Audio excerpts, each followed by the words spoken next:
आप देख रहे हैं अपना मनपसंद YouTube channel India news live Shivani और मैं हूं आपके साथ सुभाष पवार। आज की खबर भिवानी से, जहां पर सिरसा लोकसभा की सांसद कुमारी शैलजा कांग्रेस कार्यकर्ताओं से तथा अपने समर्थकों से मिलने पहुंची।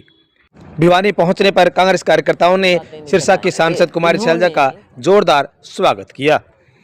इस दौरान पत्रकारों से बातचीत करते हुए सिरसा की सांसद कुमारी शैलजा ने कहा कि कांग्रेस अपनी हार को लेकर के पूरी तरह मंथन कर रही है। डीएससी वर्गीकरण को लेकर के कुमारी शैलजा ने कहा कि ये सुप्रीम कोर्ट का फैसला है। और क्या कहा सिरसा लोकसभा की सांसद कुमारी शैलजा ने, आइए आपको सुनाते हैं। चुनाव से पहले कहा था कि हम एक एक दाना एमएसपी पर उठाएंगे। अब इस बात का जवाब दे ये सरकार कि एमएसपी से नीचे बाज़ार में जो दाम इतने गिर गए हैं, किसान इतने मुश्किल में आ गया है, तो किसान के लिए क्या किया जा रहा है। एक और आप धान के उचित दाम नहीं दे रहे, दूसरी ओर खाद की कमी, डीएपी की कमी, बड़े इन्होंने विधानसभा में भी हम देख रहे थे, बहुत दावे किए कि कोई कमी नहीं है। तो अगर कमी आपके पास नहीं है तो किसान के पास कमी क्यों आ रही है? क्यों लंबी लंबी लाइनें लग रही हैं? क्यों सारी सारी रात पार्कों में सोते हैं? और फिर आप जिस तरह से बंटवारा करते हैं। आगे बीज की भी बात है, बीज भी नहीं मिल रहा, ढंग से नहीं मिल रहा, और जो प्राइवेट एजेंसियां हैं मनमाने दाम ले रही हैं उनके, उसकी क्वालिटी का बताएं। किसान हर तरफ से चौतरफा मार उसको पड़ रही है और सरकार केवल बयानों के अलावा और कुछ किसान को राहत नहीं दे रही। ये समझने वाली बात है कि हमारा कृषि प्रधान प्रदेश है।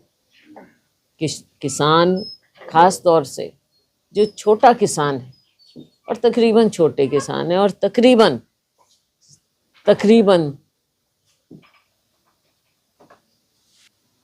कर्जे में, तो उनकी राहत के लिए क्या करेंगे? अगर हमारा कृषि प्रधान प्रदेश किसान दिक्कत में आएगा तो हमारे प्रदेश की क्या, देश की अर्थव्यवस्था पर बहुत गलत असर इसका जाएगा। चमत्कार की बात नहीं है, लोगों पर हमें विश्वास है।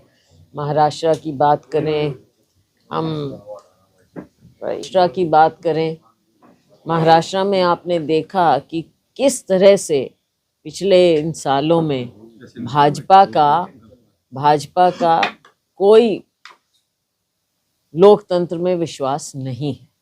जब देखो जोड़ तोड़ करते रहे हैं। महाराष्ट्र में खास तौर से पार्टी पर पार्टी तोड़ते रहे। केवल सत्ता की भूख इतनी ज़्यादा हो गई कि इन्होंने लोकतंत्र को ताक पर रख दिया।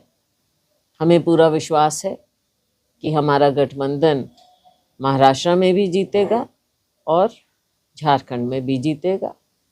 बाई इलेक्शंस हो रहे हैं कई जगह, वहाँ पर भी आप नतीजे अच्छे देखेंगे। उत्तराखंड की मैं प्रभारी रही, उत्तराखंड में केदारनाथ का उपचुनाव हो रहा है।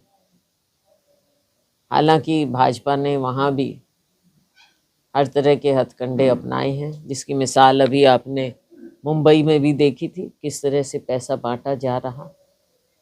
लेकिन हमें विश्वास है कि हम केदारनाथ उपचुनाव भी जीतेंगे। जब मैंने कहा कि लोकतंत्र में विश्वास नहीं, उसकी मिसाल एक ये भी है कि रंगे हाथों इनके सीनियर नेता पकड़े जाते हैं पैसे बांटते हुए। इसका मतलब लोगों में विश्वास नहीं है, केवल लालच देना चाहते हैं। ईवीएम को हमने बिल्कुल ईवीएम को हमने उठाया, हमारी पार्टी ने उठाया, इलेक्शन कमीशन के सामने इसको रखा। अब इलेक्शन कमीशन की जिस तरह की टिप्पणियां थी वो आपने देखा है। मैडम, ये स्पोर्ट्समैन आए हैं। वाणी तो नर्सरी मानी जाती है स्पोर्ट्स के लिए, और यहाँ के हमारे बेहतरीन स्पोर्ट्स पर्सन निकले हैं, जिन्होंने ना केवल राष्ट्रीय स्तर पर लेकिन अंतर्राष्ट्रीय स्तर पर हमें बहुत गौरवान्वित किया है। अब पिछले 3-4 साल से इनकी कोई पहचान नहीं की गई। इनको जो सहूलियत मिलनी चाहिए थी, इनको पहचान मिलनी चाहिए थी, वो इस सरकार ने नहीं दी।